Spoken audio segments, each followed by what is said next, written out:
आज मैंने तैयार की है एक बहुत ही आसान और मज़ेदार हलवाई स्टाइल में बहुत कम इंग्रेडिएंट्स के साथ मिल्क पाउडर से बर्फ़ी, जो कि बहुत ही उम्दा बन के तैयार हुई है। और इस रेसिपी के अंदर हमने एक घूंट भी फ्रेश दूध का इस्तेमाल नहीं किया है और ना ही इसके अंदर कोई क्रीम, खोया, मावा, कंडेंस्ड मिल्क वगैरह का इस्तेमाल किया है। इंतहाई आसान और क्विक मेथड के साथ बनने वाली ये हलवाई स्टाइल में परफेक्ट बर्फ़ी की रेसिपी है।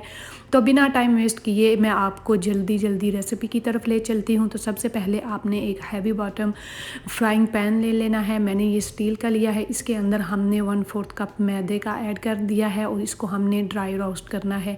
इतना रोस्ट करना है कि ये इसका कलर भी चेंज ना हो, अच्छे से ये रोस्ट भी हो जाए और ये जलना भी नहीं चाहिए, वरना आपकी बर्फ़ी ख़राब हो जाएगी। और आपने इस मैदे को बिल्कुल लो फ्लेम पे कॉन्स्टेंटली हिलाते हुए रोस्ट कर लेना है। और इतना आपने इसको रोस्ट करना है कि इसका कलर जो नॉर्मल गंदम के आटे का कलर होता है उस तरह से हो जाए। बहुत ज़्यादा हमने इसको ब्राउन नहीं करना और ना ही ये कच्चा रहना चाहिए, वरना आपकी बर्फ़ी में कच्चे मैदे का टेस्ट वगैरह जो है वो आ सकता है। अक्सर लोगों को ये कंप्लेन होती है। तो आज मैं इसको आपको बिल्कुल डिटेल से बताऊंगी कि किस तरह से आपने इसको रोस्ट करना है, कितना इसका कलर होना चाहिए। मैं आपको रोस्टेड मैदा और अनरोस्टेड मैदे में डिफरेंट जो है वो सारा दिखाऊंगी इस रेसिपी के अंदर।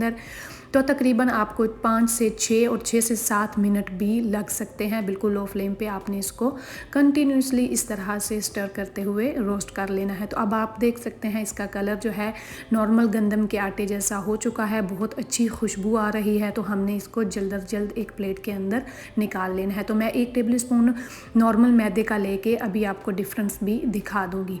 तो ये देख सकते हैं ये अनरोस्टेड मैदा है। इस तरह से आपने भी इसको रोस्ट करना है और इस कलर आपने इस मैदे का जो है रोस्ट करने के बाद होना चाहिए, इससे डार्क नहीं होना चाहिए। तो उसके बाद फिर हमने एक नॉन स्टिक पैन ले लिया, उसके अंदर 1 कप ग्रेन्युलेटेड शुगर का ऐड किया है और हाफ कप हमने इसके अंदर पानी का ऐड कर देना है। अभी हम एक तार की इसकी चाशनी बनाएंगे और इसको भी आपने मीडियम लो फ्लेम पे पकाना है थोड़ी देर के लिए। जब एक तार बनने लगेगी तो हम इसकी भी फ्लेम ऑफ कर देंगे।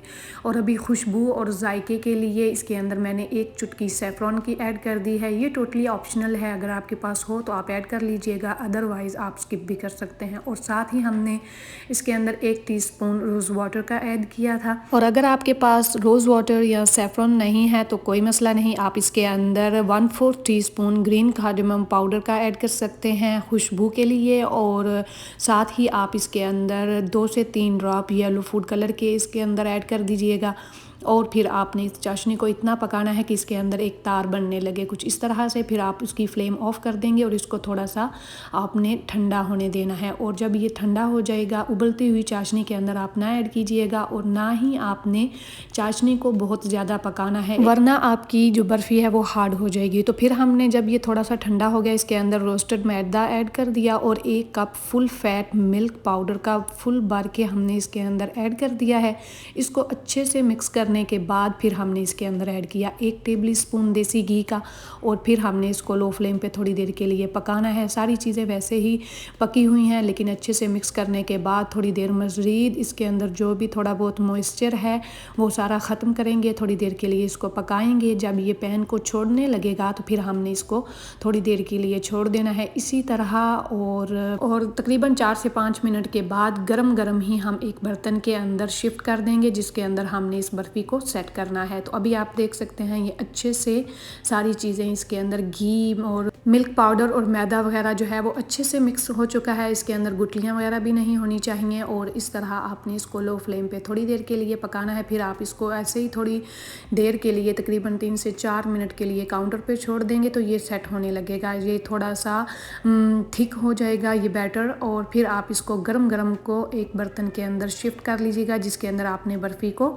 सेट करना है। और अब हमने इसकी फ्लेम ऑफ कर दी है, इसको कर लिया है साइड पे। और अभी ये काफ़ी गर्म है तो मैं इसके अंदर ऐड कर रही हूँ। 2 से 3 टेबल स्पून डेसिकेटेड कोकोनट, ये भी टोटली ऑप्शनल है, अगर आपको पसंद हो तो आप ऐड कर लीजिएगा, अदरवाइज़ आप इसको भी स्किप कर सकते हैं।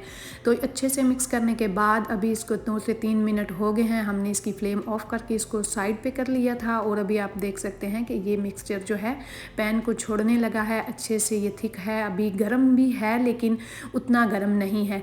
तो हम इसको राइट अवे ही एक बर्तन के अंदर शिफ्ट कर लेंगे जिसके अंदर हमने बर्फ़ी जो है सेट करनी है। तो आप किसी भी किस्म के शीशे के बर्तन के अंदर, स्टील की प्लेट वगैरह के अंदर इस बर्फ़ी को अच्छे से सेट कर सकते हैं। हमने एक शीशे के बर्तन के अंदर बटर पेपर लगा के उसके अंदर कुछ नट्स लगा दिए हैं, ये टोटली ऑप्शनल है, अगर आपको पसंद हो तो आप कटे हुए बादाम या पिस्ता ऐड करके इस तरह से बर्फ़ी का जो मिक्सचर है इसके अंदर ऐड कर देंगे। ये जो बैटर है जैसा कि अभी आप देख सकते हैं, लगता है कि इसके अंदर ढेर सारी मलाई या खोया, मावा या घी ऐड हुआ है, लेकिन इसमें ऐसी कोई चीज़ नहीं है। सिर्फ़ और सिर्फ हमने इसके अंदर 1 टेबल स्पून देसी घी का ऐड किया है और बिल्कुल मुनासिब शुगर के साथ विदाउट फ्रेश मिल्क के हमने इसको तैयार किया है। बहुत ही उम्दा आपकी बर्फ़ी बन के तैयार होगी। इसके अंदर कोई भी मैदे का टेस्ट नहीं होगा और जो हमारे पास बचे हुए नट्स थे वो हम इस तरह से इसको ऊपर से भी गार्निश कर देंगे इस तरह से, और फिर इसको आप ये 10 मिनट में ही इस तरह से सेट हो जाएगी। फिर आप इसको निकाल सकते हैं, कोई बहुत ज़्यादा घंटों आपने इसको नहीं रखना है। बहुत ही उम्दा सी मज़ेदार सी आपकी बर्फ़ी बन के